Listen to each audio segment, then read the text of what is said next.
சென்னை பல்லாவரத்தில் நடந்த ஒரு உண்மை சம்பவம் இது. அதனால தான் நான் வந்து இதனுடைய பெயர்களை வந்து நான் தவிர்க்கிறேன் வந்து. ஏன்னா அவங்க சம்மந்தப்பட்டவர்கள் இருக்காங்க. எனக்கு என்னுடைய நண்பர் சொன்ன ஒரு விஷயம் வந்து இது என்னன்னா வந்து, ஒரு உருவத்தை பார்த்து, ஒரு ஒரு உடைகளை பார்த்து, ஒரு அவங்களுடைய அந்த நடைமுறையை பார்த்து அவங்களை நீங்கள் வந்து லேசாக சாதாரணமாக எடை போட்டுறாதீங்க. அது பலகாலமாக இருக்குது வந்து. நீங்கள் ஒரு தோரணை, ஒரு தோற்றம், இதெல்லாம் வந்து அவங்களுடைய வசதி வாய்ப்பு ஏற்றத்தாழ்வுக்கு ஒரு உகந்த ஒரு விஷயமே கிடையாது. அந்த வீடியோவை தொடர்ச்சியாக ஸ்கிப் பண்ணாமல் பாருங்கள். அதை நான் சொல்ல வரது நான். சென்னை பல்லாவரத்தில் ஒரு அம்மா ரோட்டில் காய்கறி கீரை விற்கிறவங்க கூடையில் பக்கத்துலேருந்து ஸ்ரீபெரும்புத்தூர் கிட்டேருந்து ஒரு கிராமத்திலேருந்து அந்த காய்கறி கீரையை கொண்டு வந்து அங்கே விற்கிறாங்க. ரொம்ப ஃப்ரெஷ்ஷாக இருக்கும். அதை வந்து தொடர்ச்சியாக வாங்குவாங்க. அங்கேருந்து பஸ்ஸில் போட்டு பூந்தமல்லியிலிருந்து 66 பஸ்ஸை பிடிச்சிட்டு வந்து பல்லாவரத்தில் இறங்கி ஒரு குறிப்பிட்ட ஒரு 10 தெருவில் வரைக்கும் தான் வைப்பாங்க அந்த அம்மா. அதில் ஒரு ஃபேமிலி, ஒரு ஹஸ்பண்ட் ஒய்ஃபு வந்து தொடர்ச்சியாக அந்த காய்கறி வாங்கிட்டே இருக்கிறாங்க. கிட்டத்தட்ட ஒரு 12 வருஷமாக அந்த அம்மா கிட்ட வாங்கிட்டு இருக்காங்க. 12 வருஷம் அப்படின்போது எப்படி ஒரு பரிச்சயம் இருக்கும் பாருங்க. அது நாங்களாம் சின்ன பசங்களாக இருக்கும்போது அப்போ தெருவில் தான் இப்போ விற்கிறாங்க. ஊருங்களில் வந்து மீன் விற்பாங்க. இப்போ கடல் மீன்லாம் கிடையாது. அப்போ வந்து ஜிலேபின்னு ஒரு மீன் விற்பாங்க. மீன் சவுண்டு அந்த தெரு முனையில் கேட்டால் என் தம்பி சின்ன வயசில் வந்து உய் உய் உய் உய் உயின்னுவான். அந்த மீன் சொல்ல தெரியாது. எங்கள் அம்மா வந்து மீன் வாங்க சொல்லி கேட்போம். இப்போ அந்த மீன்கார அம்மாவுக்கும் எங்கள் அம்மாவுக்குமான அந்த இது இருக்குது பார்த்தீங்களா, அவ்வளோ ஒரு அந்யோன்யமான ஒரு பேச்சுவார்த்தையாக இருக்கும். ஒரு ஆசிரியருடைய மனைவி வாத்தியாரம்மா அப்படின்வாங்க வந்து, அப்படி ஒரு பேச்சு இதுவாக இருக்கும். அந்த பழக்க வழக்கங்கள், அப்புறமா வந்து இவங்க ஒன்று கொடுக்குறது, அவங்க இது பண்ணுறது, ஒரு கிராமத்துலேருந்து கொண்டு வருவாங்க வந்து. ஒரு செய்யார் டவுனில் இருப்போம். இது மாதிரியான இப்போ ஒரு காய்கறி அம்மா, அந்த அம்மா கிட்ட கீரை ஃப்ரெஷ்ஷாக இருக்கும், மருந்து அடிக்காத கீரை. காய்கறி வந்து ஒரு முள்ளு கத்திரிக்காய் தோட்டத்தில் விளைஞ்சது, அருமையாக இருக்கும். வந்து ஒரு வெண்டைக்காய் வந்து அவ்வளோ ஃப்ரெஷ்ஷாக இருக்கும், வாங்கலாம் அப்படின்ட்டு இவங்க வந்து ஒரு 12 வருஷம் இது. ஒரு நாள் அந்த அம்மா வராங்க. இந்த ஹஸ்பண்ட் ஒய்ஃப் 2 பேருமே இருக்காங்க. ஒரு பத்திரிக்கை எடுத்து, என் பையனுக்கு கல்யாணம் கிராமத்தில் வந்துருங்க அப்படின்னு கொடுக்குறாங்க. அது ரொம்ப அசால்ட்டாக வாங்குறாரு அவர் வந்து, அந்த நம்பர் வந்து வாங்குறாரு. ஏன்னா அந்த அம்மாவுடைய தோற்றம் என்னென்னா, ஒரு பழைய வாயில் சேலை, ஒரு தலை வந்து ஒரு செம்பட்டத்தனமான ஒரு தலை வந்து எப்படி வருவாங்க, ஒரு ஸ்ரீபெரும்புத்தூர்லேருந்து ஒரு லக்கேஜ் ஏற்றின்னு வராங்க அப்படின்னா, தெருவில் வெயிலில் விற்கிறாங்கன்னா தோற்றம் அது மாதிரி தான் இருக்கும். ஒரு செயின் கூட கழுத்தில் கிடையாது, ஒரு சாதாரணமாக இருப்பாங்க வந்து. அதனால் ஒரு இடது கையில் அதை வாங்கி இது பண்ணிட்டு வரோம் அப்படின்ற மாதிரியான ஒரு தோரணை இருக்கும். அப்புறமா கிளம்பி போன பிறகு அந்த மாதிரி சொல்லிட்டு போன பிறகு இவங்க அந்த ஒய்ஃப் வந்து அவர் கணவர்கிட்ட, உடனே ஒரு 100 ரூபாயை கவரில் போட்டு கொடுக்க வேண்டியதான், இல்லை மொழிக்குன்னு சொல்லி இது பண்ண வேண்டியதான். நல்ல காலம் பத்திரிக்கை அந்த அம்மா எடுத்துன பிறகு திடீர்னு பார்த்தீங்கன்னா, எனக்கு ஒரு 5000 கொடுங்க, 10,000 கொடுங்க கடனா, இல்லைனா வேறு எதனா செய்யுங்க அப்படின்னு சொல்ல போதுன்னு எனக்கு பக்குன்னு ஆகிடுச்சு அப்படின்னு. அதுக்கு தான் நானே சொன்னேன், டக்குன்னு ஒரு 100 ரூபாயோ 101 ரூபாயோ வச்சு கொடுத்துட்டு இருக்கணும் நீங்கள். அதெல்லாம் அப்படி யார் போவாங்க இதுக்கு அப்படின்ட்டு அந்த பத்திரிக்கை தூக்கி அசால்ட்டாக அப்படி வச்சிடுறாரு அவர். வச்சுட்டு இது நடந்த சம்பவம் இது. அன்றைக்கி அதே முகூர்த்த நாளில் ஈவினிங் ஒரு ரிசப்ஷன். யாருன்னா, இவர் வேலை பார்க்கக்கூடிய ஒரு மிகப்பெரிய நிறுவனத்தினுடைய எம்டியோடைய மகளுக்கு கல்யாணம். அப்போ என்ன பண்ணுறாரு, அந்த எம்டியோடைய கல்யாண மகளுக்கு ரிசப்ஷனுக்கு போவோம்னு முடிவு பண்ணுறாரு. மனைவி வந்து ரெடி பண்ணிக்க சொல்கிறாரு. இருக்கிறதுலையே வந்து காஸ்ட்லியான ஒரு பட்டுப்புடவை எடுத்துக்கிட்டு சொல்கிறாரு. உள்ள பீரோவுக்குள்ளே இருக்கிற அத்தனை நகையும் எடுத்து போட்டுக்க சொல்கிறாப்புல. காரை வந்து ரெடி பண்ணி வைக்கிறாரு. காரை போய் வாட்டர் வாஷ் கொடுத்துட்டு வராரு. என்னென்னா வந்து இவர் வந்து ஒரு அசிஸ்டன்ட் மேனேஜர் மாதிரியான ஒரு பொசிஷனில் இருக்கார் வந்து.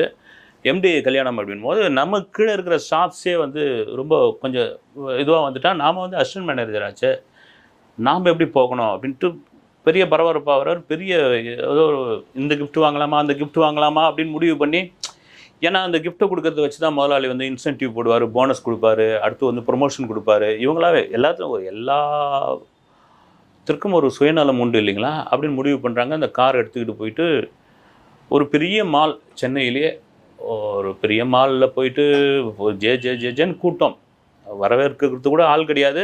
இவங்க ஒய்ஃப் கேட்குறாங்க, என்னங்க ஒரு வரவேற்கிறது கூட ஆள் கிடையாது, இதெல்லாம் பெரிய பணக்கார வீட்டில் இதெல்லாம் நீ எதிர்பார்க்க முடியாது, அதெல்லாம் விஷயன்ட்டு அந்த பெரிய கிஃப்ட் எடுத்தோம்னா அவர் சும்மா சமுதாயத்துக்கு வாங்குவாங்க ரைட் அப்படின்னு சொல்லிட்டு அவர் அடுத்தடுத்த ஆட்டில் போகிறாங்க. விஐபிகள், போலீஸ் அதிகாரிகள், பெரிய ஆட்கள், அரசியல்வாதிகள் இவங்கெல்லாம் வந்துக்கிட்டு இருக்காங்க. இவர் அந்த இடத்துல ஒரு சின்ன தனமாக போய் இதுவாகிடுச்சு. இவரை கொண்டு போய் ஃபோட்டோ கூட நிற்க வைக்கிறதுக்கு ஆள் இல்லை. இவரால் போகக்கூட முடியல. ஒரு வழியாக நீந்தி அவருடைய அந்த எம்டி மகளுக்கு தான் யாருன்னு அறிமுகப்படுத்துகிறோம். அந்த அம்மா அப்படி அந்த பொண்ணு அப்படி கொஞ்சம் முகத்தை அப்படி திருப்பிக்கிட்டு ரைட் ஓகே அப்படின்ட்டு அடுத்து யாரோ ஒரு செலிபிரிட்டி, ஒரு சினிமா செலிபிரிட்டி வராரு, அவரை வரவேற்கிறதுக்காக கூட்டம் முண்டி அடிச்சிருவது. ஒரு பந்தியில் இடம் கிடைக்காம பந்தியில் வந்து 3 விதமாக பிரித்து வச்சுக்கிறாங்க. அங்கே வந்து செலிபிரிட்டிகள் ஒரு பக்கம் சீக்கிரமாக சாப்பிட்டு போகிற மாதிரி, அப்புறம் இன்னொருத்தர் வந்து இந்த விஐபிகள் இவங்க ஸ்டாஃப்ஸ் எல்லாம் ஒரு பக்கம், சார் இருங்க சார் நம்மளுக்குலாம் எங்கேயோ தனியாக ஒரு இடமா அப்படின்னோடனே எதிர்க்கு ஒரு மாதிரி செப்புன்னு ஆகிடுது. என்ன அப்புறம் அவங்க மனைவி வந்து ஏங்க இதுக்கு வந்தோம் அப்படின்ற மாதிரி கேட்குறப்ப, இரு யாராகி போச்சு, முதலாளியாச்சே, முதலாளி வீட்டு கல்யாணத்துக்கு தானே வந்திருக்கிறோம், இதெல்லாம் இது வேணும். ஆனால் உள்ளுக்குள்ளே ஒரு வெறுப்பு இருக்குது. ஒரு வழியாக போய் அடிச்சு பிடிச்சி நீங்கள் பெரிய இடங்கள்ல நீங்கள் பார்த்தீங்கன்னா இந்த பிரித்து விட்ருக்காங்களே அந்த திருமணத்துக்குலாம் நான் போயிருக்கிறேன். நான் சாப்பிடாம கூட வந்திருக்கிறேன். அப்படி ஒன்றும் சாப்பிட வேண்டிய அவசியம்லாம் கிடையாது வந்து. நீ அதை பந்தியிலேயே பிரித்து பரிமாறுறீங்கன்னா அப்புறம் என்ன அர்த்தம் வந்து. இவர் ஒரு கட்டத்தை வந்துடலாமான்னு பார்க்குறாரு. அதுக்குள்ளே ஒரு ஸ்டாஃப் போய் இடம் பிடிச்சி 2 பேருக்கும், சார் உட்காருங்க சார், சீக்கிரம் வாங்க சார்ன்ட்டு ஒருத்தர் சாப்பிட்ட இலை கூட எடுக்கல. இவங்க போய் உட்காந்தாச்சு. உட்காந்து சாப்பிட்லாம் வந்த பிறகு நைட்டு வீட்டுக்கு வரதுக்கு ஒரு 12:30 மணி ஆகிடுச்சு. ஆனவுடனே அந்த ஒய்ஃப் கேட்குறாங்க வந்து, இப்படி ஒரு கல்யாணத்துக்கு போகணுமா, நீங்களாவது போயிருக்கலாம்ல, ஏன் வந்து என்ன போட்டு, எனக்கு ரொம்ப அசிங்கமாகி போச்சு, இதுக்கு இன்னும் மாலையாக நகை போட்டு போனேன், பட்டு சேலை கட்டி போனேன், நீங்கள் கொடுத்த பில்டப்பை பார்த்தா ஏதோ எம்டியே பதறி அடிச்சு ஓடி வந்து உங்களை வரவேற்பார் பார்த்தா, ஆனாலும் இவர் வந்து ஏதோ சப்பக்கட்டு கட்டுறாரு வந்து. அவருக்கு பற்றி அவங்க வந்தாங்க இவங்க வந்தாங்கன்னு போது தான் அந்த அம்மா அப்போ தான் சொல்கிறாங்க, நம்ம 12 வருஷமாக அந்த காய்கறி கீரை விற்றுட்ருக்காங்களே, அந்த அம்மா ஒரு கல்யாண பத்திரிக்கை கொடுத்தாங்க இல்லைங்களா, அதுக்காவது நாளைக்கு போகலாம், ஒரு மரியாதைக்காவது. மொழியும் எதுவும் கொடுக்கல, அதில் போனோமான்றாரு. போனங்க வாங்க, அதெல்லாம் என்ன விஷயம் அப்படின்போது அப்படியே உள்டாவாக மாறுது. என்னென்னா, ஒரு சாதாரண சேலை கட்டிக்கா, நான் ஒரு இது பண்ணிக்கிறேன், கார் ஏன் எடுக்கணும், ஒரு வேஷ்டி ஒரு பேண்ட்டு இது போட்டுக்கிறேன், 201 ரூபாயை ஒரு மொழி கவரில் வச்சாச்சு. வச்ச பிறகு அவர் அப்படியே பார்க்குறாரு, பத்திரிக்கையை பார்த்த பிறகு ஸ்ரீபெரும்புத்தூருக்கும் பூந்தமல்லிக்கும் இடையில் ஒரு கிராமம்னு காமிக்குது வந்து. கூகுள் மேப் போட்டு கிளம்பி போகலான்னு, இது போனோமான்றார். மறுபடியும் வெடிகாலம் கிளம்பிடலாம் வாங்க அப்படின்ட்டு ஓகே கிளம்புறாங்க.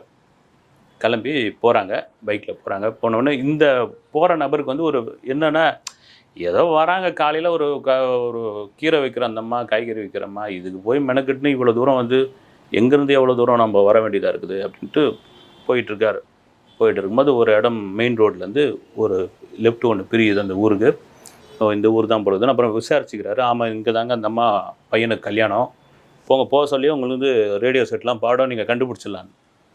உள்ளே அந்த கிராமம் போக போக போக பார்த்தீங்கன்னா, இந்த பக்கம் வந்து ஃப்ளெக்ஸ் போர்டு, அந்த பக்கம் ஃப்ளெக்ஸ் போர்டு பார்த்தீங்கன்னா, அந்த குழல் ரேடியோ செட்டு, வரவேற்பு, மாப்பிள்ளையுடைய நண்பர்கள் ஒரு பக்கம் வந்து வரவேற்பு பேனர், பொண்ணுக்கு வந்து ஒரு வரவேற்பு பேனர். பார்த்தீங்கன்னா அது கல்யாண மண்டபத்தில் தேரும் திருவிழா மாதிரியான ஒரு விஷயமா இருக்குது. போக போக நெருங்க ஆச்சரியமாகிடுது. போய் நின்ன உடனே அவ்வளோ கார் அங்கே இருக்குது. நீங்கள் சாதாரணமாக நீங்கள் அந்த கிராமத்தை எடை போட்டுற முடியாது. லேட்டஸ்ட்டாக வந்த ஒரு கார் கூட அங்கே நிற்குது. இவருக்கு பெரிய ஆச்சரியமாகிடுது. நாம் கார் எடுத்துன்னு வந்திருக்கலாமேன்னு மாதிரி ஆகிடுது. அவங்க மனைவி ஒரு மாதிரி முறைச்சி பார்க்குறாங்க. அந்த மணமகனுடைய அம்மா, அந்த அம்மா கீரை வைப்பாங்க, காய்கறி வைப்பாங்களே கூடையில், அவங்க ஓடி வராங்க. பார்த்தோன்னே ஒரு நிமிஷம் ஷாக் ஆகிடுறாங்க. என்னென்னா, விலை உயர்ந்த ஒரு பட்டு புடவை, கழுத்து நிறைய வந்து செயின், நகை, அந்த வரவேற்கிற விதம், ஐயோ வந்துட்டிங்களா நீங்கள் வாங்க அப்படின்னு சொல்லி ஒரு 5 பேரை கூப்பிட்டு யார் தெரியுமான்னு சொல்லி, இவங்க வந்து மெட்ராஸ்லேருந்து வந்துக்கிறாங்க அப்படின்ற பொழுது அந்த வரவேற்பு, உற்சாகம், இதெல்லாம் வந்து இவங்களுக்கே ஒரு வெக்கமாக ஆகி போன மாதிரியான ஒரு விஷயமாகிடுது. கூட்டத்தை தள்ளிக்கிட்டு போய் போகிற இடம் அந்த பெரும்பாலும் தெரியும் இல்லைங்களா, அந்த நகரத்துலேருந்து வந்தாங்கன்னா, அது மாநகரத்துலேருந்து பெங்களூர்லேருந்து வராங்க, மெட்ராஸ்லேருந்து வராங்க, ஹைதராபாத்லேருந்து வராங்க, அங்கேருந்து வராங்கன்னு சொல்லுவாங்க இல்லைங்களா. அந்த அன்பு, கிராமத்தில் இருக்கிற ஒரு அன்பு இருக்குது இல்லைங்களா. நீங்கள் வந்து ஒரு தொலைதூரத்துலேருந்து வந்தீங்கன்னா உங்களுக்கான அன்பு வேறு விதமாக தான் இருக்கும். அப்படி அந்த அம்மா கூப்பிட்றாங்க, இப்போ வரவேற்கிறாங்க, அறிமுகப்படுத்துகிறாங்க. மணமகன் அந்த மணமகளை வந்து கூப்பிட்டு யார் தெரியுமான்னு சொல்லும்போது இவருக்கு பார்க்கும்போதே ஷாக் ஆகுது. 2 பேரையும் வந்து 2 பேருக்கும் வந்து ஒரு படித்த லுக் இருக்குது வந்து. இவர் என்ன நினச்சிட்டாரு, ஒரு காய்கறி விற்கிறம்மா, ஒரு கீரை வைக்கிறம்மா, அவங்களுக்கு வந்து என்ன இருக்கும், ஏதோ ஒரு ஏர் ஓட்டுற ஒரு பையன், நாற்று நடுற ஒரு பொண்ணுக்கு கல்யாணம் பொழுதுன்ற மாதிரியான ஒரு மனநிலை. உண்மை அதுதான். அங்கே பார்த்தீங்கன்னா ஒரு ஹைடெக்கான ஒரு படித்தவனை எப்பவுமே பார்த்தா நீங்கள் கண்டுபிடிச்சிடலாம் இல்லைங்களா. நிச்சயமாக படித்தவன் தாங்க. அது கிராமத்தில் இருந்தாலும் சரி, மெட்ரோபாலிட்டன் சிட்டியில் இருந்தாலும் சரி, பார்த்தோன்னே இதுவாகிடுது. அதுக்குள்ளே இதுவாகிறாரு, ஆசீர்வாதம் வாங்கிக்கிங்கன்றாங்க. இவருக்கு ரொம்ப ஷாக் ஆகுது. முந்த நாள் ஒரு ரிசப்ஷனுக்கு போனார், பெரிய இடம், மிகப்பெரிய இடம். அந்த மணமகள் தான் யார் உங்கள் அப்பா கிட்ட வேலை செய்கிறேன் அசிஸ்டன்ட் மேனேஜர்னா அதை காதில் கூட வாங்காமல் அடுத்து வர ஒரு செலிபிரிட்டியை சினிமா செலிபிரிட்டியை பார்த்து சிரிக்குது. இங்கே ஆசீர்வாதம் வாங்கிக்கிங்கன்னு சொல்ல வேண்டிய அவசியம் கிடையாது. 12 வருஷமாக இவங்க வீட்டுக்கு தான் நான் வந்து கீரையும் காய்கறியும் கொடுத்துக்கிட்டு இருக்கேன் அப்படின்போது ஆசீர்வாதம் வாங்கிக்கிறாங்க. பந்தியில் போய் ஒரு பந்தி இருக்குது, ஒரு இடத்த பிளாக் பண்ண வச்சு சொல்கிற வைக்கிறாங்க. வந்து ஒரு டேபிளை இவங்க வந்திருக்காங்கன்னு வெக்கப்பட்டு போகிறாங்க. ஒரு பெரிய வாழை இலையை வைத்து அதில் அத்தனை வகையான டிஃபனில் அரேஞ்ச் பண்ணி வச்சு இது பண்ணுறாங்க. ஒரு ரொம்ப இதுவாகிடுது. அந்த அம்மா அவங்க ஒய்ஃபை பார்க்கும்போது அவங்க ஒய்ஃப் அப்படி திரும்பி பார்க்குறாங்க. வந்து இந்த கல்யாணத்தை நீ அவாய்ட் பண்ணியாயா அப்படின்ற மாதிரியான ஒரு விஷயம் வருது. முடித்து ரொம்ப இதுவாகி போய் எல்லா சொந்த பந்தங்களையும் அறிமுகப்படுத்துகிறாங்க. படுத்திட்டு அந்த கவரை வந்து நீட்டுறாரு. நீட்டினோடனே வாங்கிக்கிறாங்க. ரொம்ப வெக்கமாக தான் நீட்டுறாப்புல. அது நினச்சிருந்தா இன்னும் கூட எடுத்து ஒரு மாற்றி கூட போட்டிருக்கலாம். 201 ரூபாய் கவரை கொடுத்துட்டு அவங்க ஒரு ரிட்டர்ன் கிஃப்ட் கொடுக்குறாங்க, தாம்பூல பை. அதை வீட்டுக்கு எடுத்துகிட்டு வழியார பைக்கில் அந்த அம்மா தான் பேசிட்டு வராங்க, அவங்க ஒய்ஃப் தான் பேசிட்டு வராங்க. நான் இந்த காய்கறி அம்மா இப்படின்னு நினைக்கல, எப்படி இருக்காங்க பார்த்தியா, அவங்க தோற்றம், அவங்க இது, அவங்களுடைய உபசரிப்பு, அவங்க வரவேற்ற விடம், அந்த ஊரே பார்த்திங்கன்னா ஒரு காராக நிறைஞ்சிருக்குது. நம்ம வந்து சாதாரணமாக நினச்சோம். அந்த மணமக்கள் 2 பேரையும் பார்த்தீங்கன்னா அவ்வளோ இதுவாக இருக்குது. வீட்டில் இறங்கணுன்னே இவர் போய் என்ன பண்ணுறாரு, திப்புன்னு போய் அந்த பத்திரிகை எடுத்து முழுசாக படிக்க ஆரம்பிக்கிறார். ஷாக் ஆகிறார். ஏன்னா பத்திரிகையில் மணமகளும் வந்து எம்எஸ்சி அக்ரிகல்ச்சர் படிச்சிருக்காங்க. ஒரு விவசாய சம்பந்தமான பட்டதாரிகள் அவங்க 2 பேருமே படிச்சிருக்காங்க. அப்புறம் கீழே சொந்த பந்தங்கள்லாம் பார்க்குறது. இவர் இடத்த ஊரை மட்டும் பார்த்துட்டு முடிவாயிடுச்சு. அந்த தாம்பூல பை பிரிக்கும் பொழுது பார்த்தீங்கன்னா அதில் தேங்காய் அது இது எல்லாம் சேர்ந்து ஒரு வெள்ளி குங்குமச்சிமிழ் இருக்கும்பொழுது தான் இவருக்கு செருப்பால் அடித்த மாதிரி ஆகிப்போச்சு. அது ஒரு பணக்காரன் வீட்டு கல்யாணத்துக்கு என்ன தான் முதலாளியாக இருந்தால் கூட அவ்வளோ பெரிய கிஃப்ட்டை பார்த்து வாங்கினா 201 ரூபா நம்ம வந்து ஒரு மொழி எழுதி கொடுத்துருக்குறோம். அவங்க திருப்பி கொடுத்த ஒரு அன்பு இருக்குது. அது திருப்பி வந்து அடித்த ஒரு இதில் வெள்ளியோடைய அந்த மதிப்பே எவ்வளோ மாதிரி இருக்கும் அப்படின்னு ரொம்ப வெக்கமாகி போது. என்ன பண்ண சொல்கிறதுன்னு தெரியல. ஒரு 3 நாள் கழித்து அந்த அம்மா அதே போல் வந்து வெண்டைக்காய், கத்திரிக்காய், கீரைன்னு விற்றுக்கிட்டு வராங்க. இவர் வெயிட் பண்ணிகிட்டு இருக்காப்புல. அதே படி அழுக்கு உடை அது உட்கார வைக்கிறாரு. வாமன்னு கல்யாணம்லாம் சிறப்பாக முடிஞ்சதுன்னா நீங்கள் வந்ததே பெரிய பெருமை ஆகிடுச்சுன்னாங்க. வந்தது பெருமை ஆகிடுச்சுன்னா இவருக்கு ரொம்ப இது தலை குனிஞ்சு இது பண்ணுறாரு. அவ்வளோ பெரிய இதுவாக இருந்தது. நீங்கள் என்னம்மா இப்படி ரொம்ப சிம்பிளாக வரீங்க, இதுவாக இருக்கிறீங்க அப்படின்போது, எங்கள் வீட்டுக்காரனாலும் ஒரு 10 சென்ட் நிலம் தான் எங்ககிட்ட இருந்தது. வெறும் 10 சென்ட் நிலம். அந்த 10 சென்ட் நிலத்தில் நாங்கள் வேலை செஞ்சு இன்றைக்கி வந்து எங்ககிட்ட 3 ஏக்கர் நிலம் இருக்குது. மண்ணோடு மண்ணாக தான் இருப்போம். நாங்கள் வந்து மண்ணை நோண்டிக்கிட்டே தான் இருப்போம். கிராமத்தில் சொல்லுவாங்க. ஒரு யாராவது சொன்னாங்கன்னா ஒரு விவசாயி வந்து அவன் மண்ணை நோண்டிக்கிட்டே தான் இருப்பான் அப்படின்னு. காரணம் என்னென்னா அந்த பூமியை விட்டு அவங்களால வர முடியாது. நாங்கள் அப்படி தான் இருந்தோம். எங்கள் பிள்ளைகளை படிக்க வச்சோம். என் பையன் வந்து விவசாய சம்பந்தமான படிப்பு தான் வேணும்னா பிஎஸ்சி அக்ரிகல்ச்சர் படித்தான், எம்எஸ்சி படித்தான், கோல்டு மெடல் வாங்கினான். எங்களுக்கு வந்து விவசாயத்துக்கு அவன் பெரிய துணையாக இருக்கிறான். அவன் லவ் பண்ணிக்கிட்டான். அந்த லவ் பண்ண பொண்ணும் ஒரு எம்எஸ்சி பட்டதாரி, அக்ரிகல்ச்சர் படித்த பொண்ணு. விவசாயம் தான் எங்களுக்கு. எங்கள் கழனியில் போடுற கீரை, எங்கள் கழனியில் விளைவிக்கிற காய்கறி தான் நான் கொண்டு வரேங்க ஐயா. நான் வந்து அன்றைக்கி பட்டு சேலை கட்டிக்கிட்டு நகை போட்டுட்டு இருந்தேன். அதே மாதிரி இப்போ வர முடியுமா? ஒரு காய்கறி விற்கிறவோ இப்படி இருக்கிறாளேன்னு சொல்லி காய்கறி வாங்க மாட்டாங்க. அது யதார்த்தத்துக்கு அப்பாற்பட்டு இருக்கும். எனக்கு நேரமும் கிடையாது. கழனிலேருந்து அப்படியே தூக்கி போட்டுன்னு பஸ்ஸை பிடிச்சி ஓடி வந்து சில சமயம் குட்டியாண்டில் ஏற்றின்னு வந்து பல்லாவரம் மார்க்கெட்டில் நிறுத்திட்டு அங்கே போட வேண்டிய போட்டு நான் தெருவில் வந்து விற்கிறேன் அப்படின்னு சொன்ன அந்த விதம் இருக்குது பாருங்கள். அதுதான் ஒரு வெட்கமாய் தலை குனிஞ்சிட்டாராம். இப்போ உங்கள் மகன் என்ன தான் பண்ணுறாரு அப்படின்னா, என் மகன் எங்கள் விவசாயத்துக்கு இப்போ 3 ஏக்கர் நிலம் இருக்குது இல்லைங்களா, எங்களுடைய எய்ம், என் மகனுடைய எய்ம் அது 5 ஏக்கர் 6 ஏக்கராக மாற்றணும். அதை தவிர எங்களுக்கு இதுதான் தொழில் அப்படின்போது தான் இவருக்கு வந்து தெரிஞ்சது. வந்து ஒரு உருவம், ஒரு ஒரு ஒரு தோற்றம், இதெல்லாம் சாத்தியமே கிடையாது. ஒரு அன்பு, அந்த அன்பு எங்கிருந்து வருகிறது என்ற விஷயம்தான் இது எனக்கு பெரிய பாடம் அப்படின்ட்டு அவர் மனைவிக்கிட்டே அவர் சொல்லியிருக்காரு. இது நடந்த உண்மை சம்பவம் இது. நன்றி.